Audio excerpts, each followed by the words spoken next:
Apakah kamu berani percaya? Seorang gadis kecil berusia 8 tahun. Dengan tenggorokan teriris masih bertahan hidup dengan gigih. Bisakah kamu membayangkannya? Dia dalam kegelapan dan ketakutan, mengingat setiap jejak pembunuh dengan jelas. Tahukah kamu? Dia menggunakan 19 tahun keheningan, berjuang mati-matian untuk mendapatkan fajar keadilan. Kisah ini akan membuat jantunganmu berdegup kencang dan air mata berlinang. Mari kita kembali ke tahun 1990.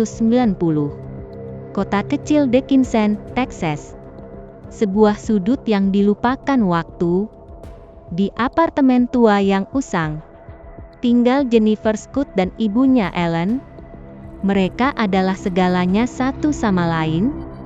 Hari-hari miskin namun menyimpan secercah cahaya. Jennifer baru berusia 8 tahun. Seorang gadis kecil yang bisa diam seharian dengan buku. Hari itu adalah tanggal 9 Agustus. Sebuah hari Jumat yang biasa saja. Pukul 2:30.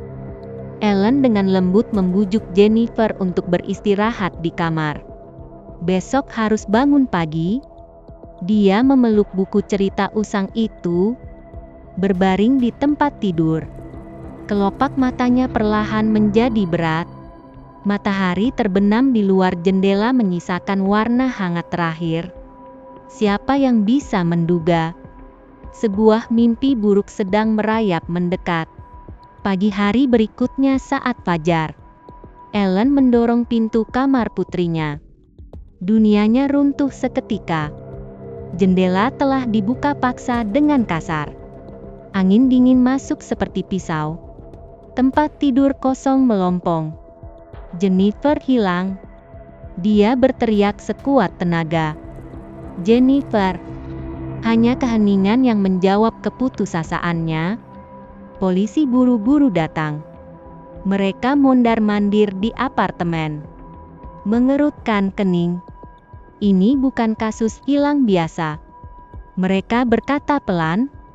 Ada sesuatu yang besar akan terjadi di sini. Ellen terduduk di lantai. Matanya seperti kehilangan jiwa. Udara di kota kecil mulai terasa berat. Siapa yang berani menyentuh gadis kecil tak berdosa ini? Jawabannya tersembunyi dalam bayang-bayang. Sore itu pukul 6:30. Dari ladang di pinggir kota terdengar teriakan. Beberapa anak tertawa lalu berlari pulang. Berteriak, "Kami tersandung sesuatu." Orang tua bergegas melihat. Jantungan mereka hampir berhenti. Di rumput terbaring seorang gadis kecil. Darah mewarnai bajunya merah. Tak bergerak. Itu Jennifer. Helikopter mengaum membelah angkasa. Penerbangan darurat segera lepas landas. Petugas medis mengelilinginya berusaha mati-matian. Tenggorokannya, dari telinga kiri ke telinga kanan, dibelah hingga berdarah-darah dan mengerikan. Dokter menggelengkan kepala dan menghela napas. Lukanya terlalu parah. Dia tak akan bertahan malam ini. Ellen ditahan di luar ruang operasi dengan hati hancur. Tapi takdir bermain-main. Jennifer selamat. Pisau itu meleset sedikit saja. Secara ajaib menghindari arteri mematikan. Dia membuka matanya. Dikelilingi oleh cahaya putih yang menyilaukan. Dia membuka mulut ingin berteriak memanggil ibu. Tapi hanya tersisa suara serak lemah di tenggorokannya. Suaranya dirampas dengan kejam oleh pembunuh. Perawat memberinya kertas dan pena. Polisi berkata dengan tergesa-gesa, "Tulis, beritahu kami kebenarannya." Tangannya yang kecil dan gemetar mencengkeram pena. Menulis kata pertama. "Ibu." Ellen dengan air mata berlinang menerima kertas itu. Jennifer menutup matanya. Di pikirannya muncul gambaran mengerikan malam itu. Dia sedang tidur nyenyak. Sebuah bayangan hitam menerobos masuk lewat jendela, menggendongnya dengan kasar. Melompat keluar jendela. Dia tersentak bangun. Ingin berteriak minta tolong. Tangannya yang besar menutup mulutnya erat-erat. Dia tak bisa bernapas. Dia berlari seperti cita yang liar. Suara langkah kakinya bergema keras di trotoar. Dia memasukkan dia ke dalam mobil tua, memeluknya erat di kursi depan. Mesin menderu saat dinyalakan. Jennifer ketakutan hingga jiwanya seperti terlepas. Dia berkata dengan dingin, "Jangan bergerak." Dia diam-diam meliriknya. Rambut berminyaknya memantulkan cahaya redup. Parut mengerikan di wajahnya, seperti tanda yang terukir di hatinya. Mobil sampai di sebuah sekolah terbengkalai. Dia menghentikan mobil, berkata dengan nada aneh, "Tunggu sampai matahari terbit. Ibunya akan datang menjemputnya." Hati kecil Jennifer menyala dengan harapan. Betapa dia ingin percaya ini benar. Tapi dia mengeluarkan botol dan minum keras, menyulut sebatang rokok, dan memberinya sepotong permen murah. Dia mengumpulkan keberanian bertanya pelan, "Apakah kamu polisi? Di mana pistolmu?" Dia tersenyum lebar. "Pistol ada di kursi belakang." Dia merangkak. Sosok kecilnya bergerak di antara kursi. Betapa dia berharap melihat lencana polisi, tapi yang dia lihat hanya mata dinginnya. Asap memenuhi kabin. Kaleng bir berguling berbunyi. Dia tiba-tiba mengucapkan, "Ibunya tidak akan datang." Hati Jennifer seperti dihantam palu berat. Dia bertanya sambil terseduh, "Mengapa?" Dia diam tak bicara. Mainkan pedal gas. Mobil meluncur ke kegelapan tanpa batas. Mimpi buruknya baru saja dimulai. Dia memeluknya di pangkuan. Dia tak bisa bergerak. Dia yang berusia 8 tahun. Merasa pertama kali kejahatan dunia. Dia ingin menangis dan berteriak. Tapi tenggorokannya tercekik hingga tak bersuara. Ketakutan seperti air pasang yang dingin, menyapu jiwanya gelombang demi gelombang. Dia tahu, dirinya jatuh ke tangan iblis. Mobil berhenti di ladang yang sepi. Dia melompat turun dari mobil, menariknya keluar seketika. Pergelangan kaki Jennifer digenggam erat olehnya, diseret di tanah berlumpur. Dia berjuang mengangkat kepala. Wajahnya di bawah sinar bulan mengerikan dan menakutkan. Rambut berminyaknya bergoyang di tiup angin. Parut itu seperti tanda tangan kematian. Dia mencabut pisau. Jennifer membelalakkan mata. Dia ingin melarikan diri, tapi kakinya seperti diisi timah. Cahaya pisau melintasi langit malam. Tenggorokannya seketika terasa robek dan sangat sakit. Darah menyembur keluar, mewarnai piyama putihnya menjadi merah. Dia mendengus dingin lalu melepaskan tangan, berbalik dan lenyap dalam kegelapan. Dia jatuh di rumput. Nafasnya semakin lemah. Darah mengalir seperti sungai kecil. Dia mencoba meminta tolong, tapi hanya ada suara napas lemah. Malam begitu gelap seperti kuburan. Ladang begitu sunyi hingga mencekik. Dia merasa dirinya akan mati, tapi semangat keras kepala menyala di hatinya. Dia harus hidup. Semuta api merayap di lengannya, menggigit keras. Sakit yang hebat membuatnya tersadar. Dia mengangkat tangan kanan yang berdarah, menutupi lehernya. Darah menyembur dari sela-sela jari. Dia menatap tangannya.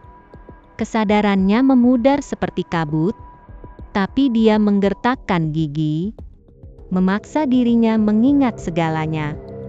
cakrawala mulai memutih. Dari kejauhan terdengar tawa anak-anak. Bebek berbunyi di tepi kolam. Dia mendengarnya, tapi tak bisa bersuara. Dia berusaha sekuat tenaga, menekan tangan ke rumput, ingin merangkak menuju cahaya, tapi tubuhnya berat seperti batu. Dia hanya bisa berbaring menunggu keselamatan. Beberapa anak berlari mendekat, tersandung olehnya. Mereka berteriak dan berlarian tercerai-berai. Orang tua buru-buru datang. Melihatnya, mereka menahan napas. Seorang gadis kecil penuh darah, masih memiliki napas lemah. Mereka berteriak minta bantuan. Helikopter mendarat dengan deru. Jennifer segera dibawa ke rumah sakit. Ruang operasi penuh dengan cahaya. Dokter berusaha mati-matian menyelamatkannya. Tenggorokannya hampir terbelah dua. Mereka berkata pelan, "Bisa selamat adalah keajaiban." Tapi pita suaranya hancur. Dia tak bisa bersuara lagi. Ellen menangis di luar hingga pingsan. Dokter menghalanginya agar tak mendekat. Operasi berlangsung berjam-jam. Jennifer diselamatkan dari tangan maut. Saat dia sadar, dikelilingi oleh James putih dan alat-alat. Dia mencoba berteriak memanggil ibu, tapi hanya tersisa aliran udara lemah di tenggorokannya. Perawat memberinya kertas dan pena, berkata pelan, "Tulis saja." Tangannya yang memegang pena bergetar seperti daun di angin. Dia menulis. "Ibu." Ellen menerjang memeluknya erat. Air mata membasahi kertas. Polisi mengelilingi, bertanya dengan tergesa-gesa, "Siapa yang melakukannya?" Jennifer menutup mata. Di pikirannya muncul lelaki itu. Rambut berminyak, parut di wajahnya seperti diukir pisau. Dia menulis satu demi satu. Namanya Dennis. Merokok dan minum. Di mobil ada kaleng bir. Merek rokok dia ingat dengan jelas. Dia yang berusia 8 tahun. Dengan daya ingat yang menakjubkan. Mengukir setiap detail. Dia akan menangkapnya. Tak akan membiarkannya bebas begitu saja. Polisi mengambil catatannya. Menggambar sketsa tersangka. Disebarkan ke seluruh kota kecil dan media. Tapi petunjuk seperti pasir di angin, tak bisa digenggam atau disentuh. Kasus perlahan mereda. Orang-orang di kota kecil berbisik-bisik. Siapa Dennis? Di mana dia? Tapi Jennifer hanya bisa menjawab dengan diam. Dia tinggal di rumah sakit lama. Tubuhnya perlahan sembuh. Tapi suaranya terkunci selamanya di tenggorokannya. Hari dia keluar dari rumah sakit, dia masih gadis 8 tahun itu. Tapi seperti berganti jiwa. Ketakutan berakar di matanya. Dia takut pada lelaki. Takut pada setiap malam. Kembali ke sekolah. Dia menjadi orang asing di keramaian. Teman sekelas menunjuk-nunjuk. Dia menunduk diam. Menggunakan kertas untuk berkomunikasi dengan ibu. Guru memujinya pintar. Tapi siapa yang bisa mengerti betapa dalam luka di hatinya? Betapa kuat kebenciannya pada pembunuh? Kasus menjadi dingin. Polisi kehabisan cara. Ellen berdoa untuk keajaiban setiap hari. Jennifer mengulang detail setiap hari. Dia bersumpah dalam hati, harus hidup, harus menemukannya. 18 tahun berlalu seperti air. Harapan seperti lilin di angin, bisa padam kapan saja. Hingga tahun 2008, sebuah telepon merobek keheningan.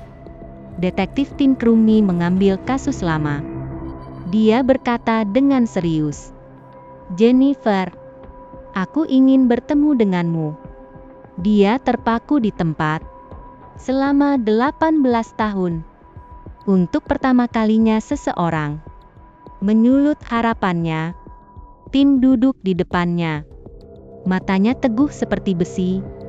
Dia berkata, "Aku akan berusaha sekuat tenaga hingga menangkapnya." Air mata Jennifer meleleh dari matanya. Dia menyerahkan catatan dari tahun itu. Tulisan meski tua tapi jelas. Dia tak bisa berbicara, tapi matanya mengaum. Tim menghubungi FBI. Mereka mengeluarkan bukti yang berdebu. Potongan pakaian dari ladang. Bernoda darah dari 18 tahun lalu.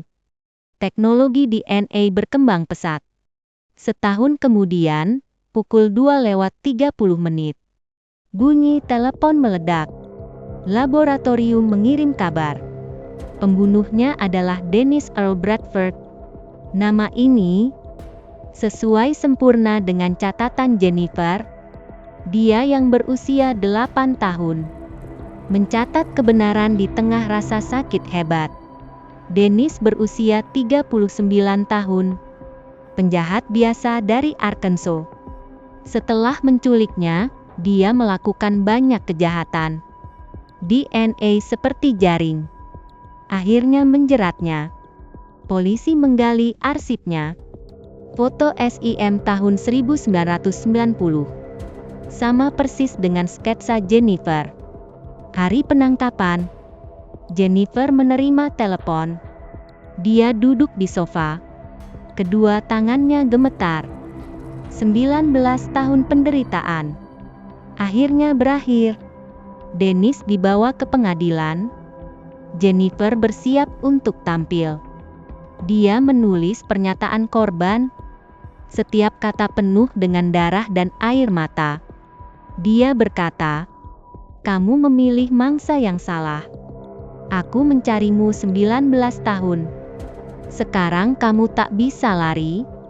Dia akan menghadapinya. Membiarkan keadilan bersuara.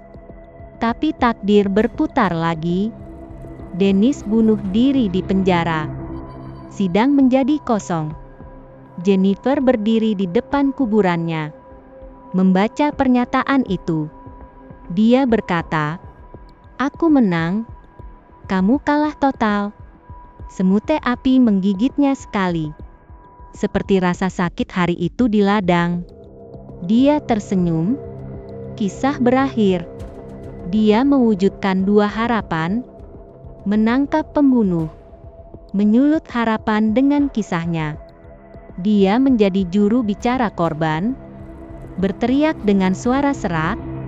Gadis pendiam itu kini lebih lantang dari siapapun.